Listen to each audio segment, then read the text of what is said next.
ellos también están obligados a tener este planteamiento o este control difuso del principio de derechos humanos. Lamentablemente no se hace. Y cada vez que emiten un oficio o responden a la petición de un ciudadano, no fundamentan. Deberían de hacerlo, porque deben de fundamentar ahí, o sea, no solo motivar, sino fundamentar jurídicamente por qué están diciendo que sí o que no. O sea, la autoridad te puede decir que sí a tu petición, te puede decir que no. Eso es normal. Lo que no puede ser es callarse, no responderte. Eso es una violación de derechos humanos, ¿sí? Y si te dicen que sí, te tienen que decir por qué. ¿Por qué marco jurídico sí procede lo que pides? ¿O por qué no? ¿Qué marco jurídico lo impide? Y no lo hacen tampoco. Ahí estamos fallando, sobre todo en la administración pública. La siguiente. Entonces, les decía, para que quede claro, en México, nuestro sistema de protección de derechos humanos, que es nuestro sistema de protección de constitucionalidad, tiene estos 5 puntos: el juicio de amparo, la controversia constitucional, la acción de inconstitucionalidad, el juicio de revisión constitucional electoral y el juicio de protección de los derechos político-electorales de los ciudadanos. Esos son, se me pasó meterle aquí, pero el sexto es todos los jueces del Poder Judicial, ¿no? Y como séptimo, toda autoridad. En realidad ese sería nuestro sistema de control constitucional, por lo tanto nuestro sistema de protección de derechos humanos. No son las comisiones estatales de derechos humanos. Estos no forman parte de este control de constitucionalidad. ¿Sí queda claro esta parte? Porque regularmente pensamos en ellas. Oye, ¿quién va a controlar la constitucionalidad? ¿Quién va a defender los derechos humanos? ¿Las comisiones? No, no es así. Aquí tenemos un sistema jurídico y vinculante de protección de derechos humanos muy claro en México y muy completo. Y vean cómo ni siquiera entran las comisiones de derechos humanos. ¿Sí? Entonces, cuando les pregunten, oye, ¿cómo se defienden los derechos humanos en México? Así, con esto. Vamos a ver rápidamente uno por uno, ¿dónde están fundamentados? ¿No? Aquí en el 103 dice, los tribunales de la Federación resolverán toda controversia, y aquí vamos a encontrar las controversias entre entidades federativas, municipios con entidades federativas, etcétera, etcétera. Entonces, en el 103, artículo 103, fracciones 1, 2 y 3, tenemos la controversia constitucional.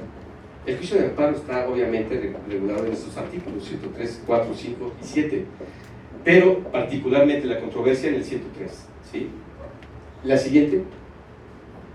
En el artículo, vamos a ver, en el caso del juicio de amparo tenemos que pensar el tipo de amparo que tenemos. Tenemos un amparo contra las leyes, un amparo garantías, que es cuando hay una violación de la autoridad, y el amparo a casación, que tiene una función así como que inaplicabilidad de la norma dentro del proceso, y por lo tanto es un amparo como de tipo recurso, aunque el amparo es un juicio, no es un recurso, pero lo podemos llamar así como un amparo recurso, ¿no? el amparo casación, cuando hay una violación en el procedimiento. Obviamente este amparo va a ser directo e indirecto. Directo lo ponemos con la misma autoridad, y indirecto lo metemos con otra autoridad diferente, ¿sí? La siguiente. La controversia constitucional, 105 fracción 1. Esta controversia constitucional, sobre todo las que se dan entre estados federativos, la federación con un estado, o la federación con un municipio, o un municipio con una entidad, etcétera, etcétera. Tenemos aquí en este artículo las causas en cual podemos llevar a tratar de defender un derecho humano o vigilar la constitucionalidad a partir de la controversia constitucional. La siguiente.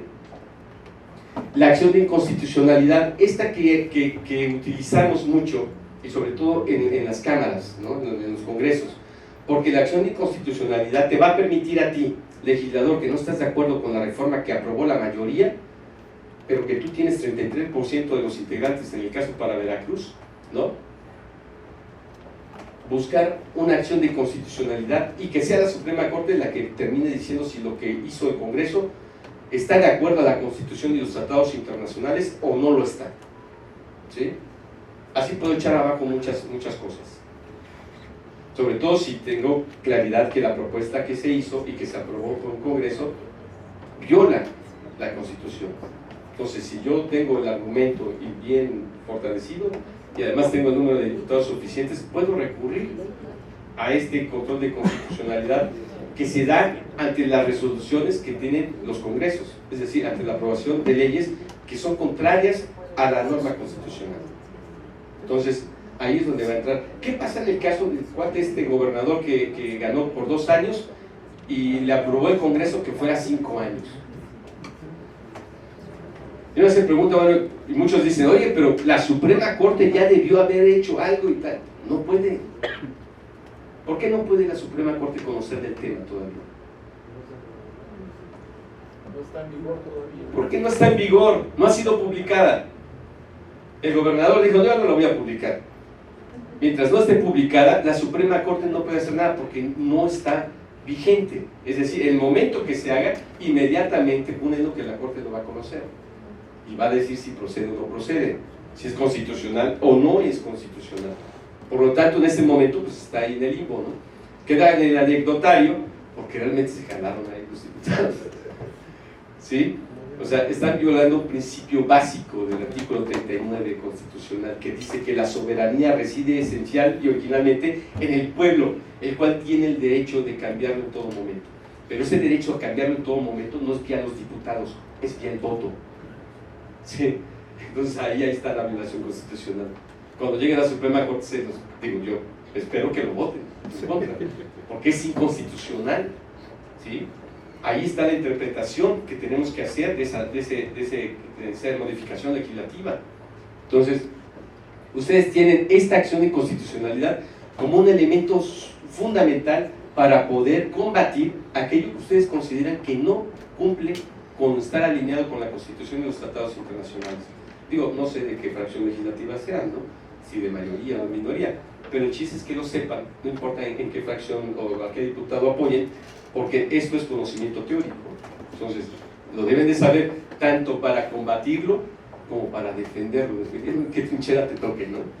Digo, aquí cuando uno trabaja en el Congreso, yo he asesorado como alrededor de 20 diputados desde hace como 15 años, y dependiendo en qué trinchera te toque, pues tú tienes que sacar tus argumentos y hacer que se cumpla, que se vea y tal. Afortunadamente, hay elementos jurídicos para poder hacerlo. Y entonces, cuando ustedes sustentan muy bien sus argumentos, ¿los sustentan con quién? Pues entre ustedes. Ustedes son los asesores, ¿no? Te dijeron aquí los diputados. ¿A poco vas con el diputado? Honestamente no va a entender. Son sus asesores los con quien tienes que convencer es al asesor del diputado, que es el técnico que tiene. Porque los políticos no son buenos políticos por saber de todo. Son buenos políticos porque tienen personas preparadas que les apoyan, como ustedes, ¿no? Están aquí aprendiendo y obviamente los técnicos son ustedes, los que saben, los que están ahí en el análisis. El diputado que va a decir, oye, ¿qué le hago caso? ¿No le hago caso? No, pues sí, porque mire, tienes tus argumentos. Entonces, orientas a tu diputado para que tome una buena o mala decisión, para que tome una buena y para que no tome una mala decisión, ¿sí? Ya después de que le dijiste, oiga, este impacto es positivo o negativo, y a pesar de eso dice lo negativo, porque políticamente le conviene, ya te salvaste del pellejo de tu puesto, porque después que le venga el cocolazo, no te va a decir, yo se lo dije. Eso me ha pasado mucho. Es muy común. La siguiente.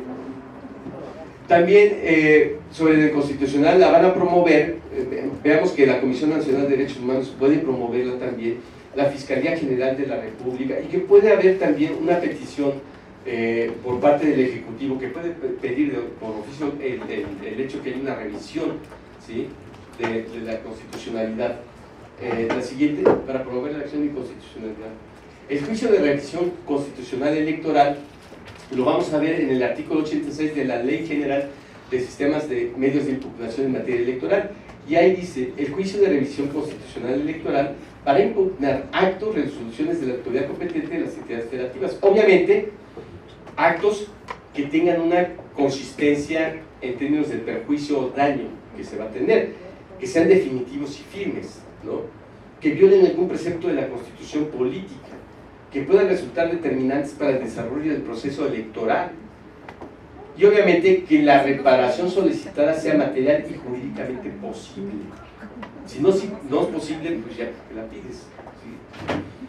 La reparación solicitada sea factible, es decir, que también el marco jurídico la contemple. ¿Quién aplicó esto? El último caso que aplicaron este planteamiento fue la pasada campaña presidencial. Al Bronco se le aplicó esto, ¿sí? ¿Y qué pasó con el caso del Bronco? ¿Leyeron ustedes la resolución que se emitió por parte del Tribunal Electoral? O sea, ¿qué es lo que dijo? ¿Por qué le permitieron ser candidato a pesar de lo que se decía, que no cumplía con el número de firmas bien hechas? Porque él demostró algo. Demostró que el INE lo que hizo fue una muestra, no revisó todos sus paquetes. Y al no revisar todos los paquetes, obviamente, implica que no sabía a ciencia cierta si todo estaba mal o medio bien. Y dado que el tiempo electoral ya estaba en curso, es decir, ya estaban las campañas, si hubieran dicho el tribunal, cuéntese todas y revísese, obviamente de las que habían revisado que estaban mal en la muestra, ellos les tumbaron un montón, es decir, revirtieron y demostraron que sí eran viables. Aplicando ese criterio, decían, si esto hubiera sucedido la revisión completa, y yo te vuelvo la tortilla y te digo, mira, este porcentaje que me dijiste era viable en la muestra, la aplico al total, yo paso. Ya no había tiempo para hacer la revisión, por lo tanto, lo que hizo el tribunal, ¿qué fue? Dado que el daño iba a ser irreparable, le dijo, paz, es candidato, punto. Hizo una protección de derecho humano. No le regalaron nada al señor. O sea, simplemente saqueó el derecho. Ya en las notas periodísticas, cuando uno escribe, ahí le metes cosas ahí que, ¿no? Aunque sabes que está chueco, pero el chiste es golpear, ¿no? Muchos de los que escriben hacen así. Lo peor es que muchos escriben sin saber y sin haber revisado siquiera lo que dijo el tribunal. Pero este fue el caso. Para que vean cómo si la protección de derechos humanos en materia electoral, político-electoral, sí funcionan. La siguiente. El juicio de revisión constitucional electoral. Por cierto, también se ve para el caso del gobernador de Ciudad de México, y en este caso son las salas regionales las que van a resolver para los municipios. La siguiente. El juicio para la protección de derechos políticos electorales de los ciudadanos, ¿sí? Que también fue considerada en el caso del Bronco. Está en el 105, fracción 5. Aquellos actos y resoluciones que violan derechos políticos federales de los ciudadanos a ser votados en filiación libre y pacífica. Entonces, aquí lo importante es que ustedes sepan que también los derechos humanos en materia electoral se pueden defender. Anteriormente no. Anteriormente se excluía esta parte de los derechos político-electorales y no se consideraban como parte de un procedimiento de protección de derechos humanos. Era una de las fallas que teníamos en el sistema jurídico nacional, que ya se solventó a partir de las reformas político-electorales, pero sustentado en la reforma de 2011. Por eso Calderón, le podemos decir que por su culpa mataron mucha gente, lo que quieran, pero hizo dos cambios fundamentales en su administración: cambiar el sistema de justicia penal y darnos esta reforma de 2011. Eso es por lo que va a pasar en la historia su gobierno. Todo lo demás se le va a olvidar a la gente, ¿no? Pero históricamente esa modificación fue, ahí sí fue en una 4T. No se ve ahorita, pero transforma a todo México en cómo debemos resolver las cosas. La siguiente. Análisis de caso. Vamos a ver aquí un caso rapidísimo para que más o menos chequen ustedes qué onda con esto de la interpretación de los derechos humanos. Vamos a ver el caso de María Luisa Domínguez Martínez. Es un caso real que está citado por la autora que señalé al principio. Ella lo que hace es que la Secretaría de Relaciones Exteriores le otorga una carta de naturalización. Está casada con un mexicano y obviamente pues, se vuelve mexicana, ¿no? Se convierte en mexicana y le gusta chambear en México, entonces trabaja acá en México. Se prepara, es abogada y quiere concursar para el cargo de juez en la Ciudad de México, ¿sí? En materia civil. Se entera en 2016 que hay una convocatoria y entonces ve los criterios de la convocatoria y dice, pues voy a aplicarle, ¿no? Obviamente dentro de la convocatoria establecían que para ser juez de distrito tenías que cumplir ser ciudadano mexicano por nacimiento. Perdón, déjenme tomar cafecito. Ya hay café, por si alguien lo gusta. Pero María era colombiana, naturalizada mexicana, obviamente, y ya tenía su carta de naturalización. Dijo, no, pues, yo voy a aplicar, soy mexicana, aunque no nací en México, pero tengo mi carta de naturalización, me la tienen que aceptar, ¿no? ¿Sí? Ese fue el planteamiento, así como que se da el caso. La siguiente. Ella presenta sus documentos, y al presentar sus documentos ahí en la mesa, ya saben, siempre hay aquel que no sabe de derecho, entonces no sabe que usted no puede, porque aquí dice que debe ser nacimiento mexicana por nacimiento, y usted nació en Colombia, entonces no puede ser jueza aquí en México, no cumple con los requisitos que establece la norma y la convocatoria, porque esa convocatoria está fundamentada en una norma, si no se le inventaron de que pusieron los criterios. Y ella dijo, no, vamos a hacer un análisis simplemente aquí entre nosotros, y convenció a los de la mesa. Oigan, pues no tengo yo un acta de nacimiento que diga que nací en México, pero acéptenme la carta de naturalización y déjenme entrar al concurso. Al final de cuentas ya resolverán ustedes, ¿no? Dijeron sí, ¡pam!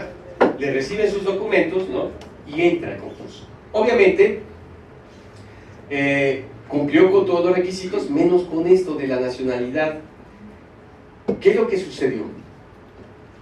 Después de que se negaron, ¿sí? Porque no presentaban el acta de nacimiento, les decía, la siguiente, si le cambiamos, por ahí,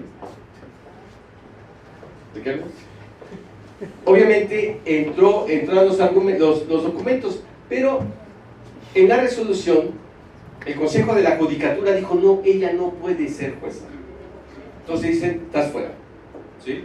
¿Por qué? Porque no cumples con ser mexicana por nacimiento, eres mexicana por naturalización, y la convocatoria es muy clara. Así es que fue rechazada su solicitud. Se inconforma la señora, ¿no? Es abogada, se inconforma e impugna ante el Tribunal de lo Contencioso Administrativo del Distrito Federal. ¿Sí? La siguiente. A ver, preguntas. ¿Cómo resolverían ustedes el caso empleando una interpretación conforme a la Constitución y a los tratados internacionales? Si ustedes fueran los jueces, ¿qué le dirían a la señora? Que sí puede participar. ¿Se acuerdan del principio de legalidad? ¿Qué dice el principio de legalidad? Debe apegarse a derecho. Debe, aquí voy a hacer nada más una digresión. Perdón, ¿con tu nombre es? Miguel Ángel. Dice, debe de apegarse a derecho. Decía el notario Toño Rodríguez, ya fallecido. Dice, lamentablemente hemos pasado en la facultad de Derecho a ser facultad de leyes. Nos volvimos codigueros. El derecho es una cosa y las leyes son otra. ¿Sí? Entonces, deberíamos apegarnos a derecho. Pero el principio de legalidad, el cual aplicamos, es apégate a la ley, a la norma, a lo que dice. Si fuera el derecho, posiblemente yo tendría que interpretar las cosas de una manera diferente, ¿no? Pero el principio de legalidad me obliga a que me apegue al texto que dice la ley, ¿sí? Entonces, que me apegue a la ley. No necesariamente la ley es sinónimo de derecho. Caso Fujimori, caso Pinochet, vivían en un estado de ley, ¿sí? Había leyes que aplicaban, pero que no eran de derecho. ¿Por qué? Porque llegaron en un estado de golpe de estado. Todo lo que hacían ahí estaba fuera del derecho, ¿sí? Entonces hay que distinguir entre leyes y derecho. Entonces, ¿qué es lo que harían ustedes? Ustedes juraron, cuando toman un puesto, ¿qué haces? ¿Qué te ponen ahí la norma? ¿No? Juro cumplir y hacer cumplir la Constitución de los Estados Políticos Mexicanos, la Constitución de Veracruz, las leyes secundarias que de una y otra emanen, y el reglamento interno del Congreso del Estado, ¿no? Sí, el reglamento interior para el gobierno del Congreso del Estado. ¿Qué están jurando ahí? Pues estás jurando que lo que dice la norma es lo que vas a hacer. Y si la norma te dice mexicana por nacimiento, ¿qué vas a hacer? ¿Le vas a dejar por naturalización? Hay en la norma algo que no entienda yo O sea, si dice por nacimiento, ¿qué debo de entender? Pues que nació en México, ¿no? O sea, no entiendo que nació en Colombia, pero se naturalizó mexicana, eso no. Por eso haces específicamente la aclaración, por nacimiento. Entonces, eso es muy importante a la hora que aplicamos el derecho. Obviamente, pues el Consejo de la Judicatura hizo eso, se apegó al derecho, aplicó el principio de legalidad y dijo, no puedes porque la convocatoria dice esto y nuestra norma dice lo mismo. O sea, está fundamentado. ¿Qué hubieran hecho ustedes? Lo mismo que ellos. Le hubieran negado la participación. ¿Sí? Pero, ¿qué hubiera pasado si encuentran una interpretación en un tratado internacional? O ven qué dice la ley. Primero tienes que analizar el marco jurídico en el cual se sustenta, ¿no? Vamos a la siguiente. Entonces, el tribunal dice, vamos a ver, el Consejo de la Judicatura dice, vamos a analizar el caso. ¿Qué debo de analizar? A ver, en la Constitución, el artículo 30.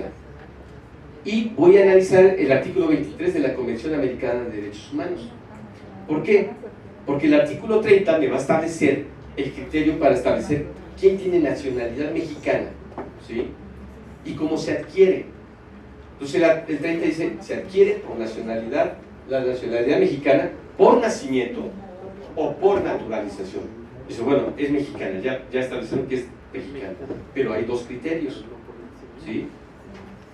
Y uno de los criterios de mi convocatoria es que es por nacimiento. O sea, tengo dos supuestos que se pueden dar. En este caso se dio que no era por nacimiento, era por naturalización, entonces puede ser mexicana, no hay ni mayor problema. Y el 123 de la Corte, la siguiente, ¿qué dice el 23 de la Corte? Dice, todos los ciudadanos deben gozar de los siguientes derechos y oportunidades. Vean, la Corte Interamericana, la Convención Interamericana de Derechos Humanos.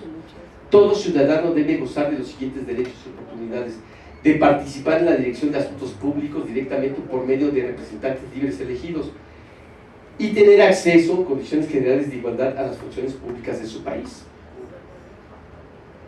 ¿Cuál es el país de esta ciudadana? No es Colombia, es mexicana por naturalización, su país es México. Hasta aquí está bien. La Convención Interamericana de Derechos Humanos, que la tenemos firmada como México, ¿sí? Pero ¿qué pasa? ¿Y qué dice el punto 2 de esa convención? Dice, la ley puede reglamentar el ejercicio de los derechos y oportunidades a que se refiere el inciso anterior y puede regular en razón de edad, nacionalidad. ¿Qué está diciendo? Que sí puedo decir por nacimiento o por naturalización.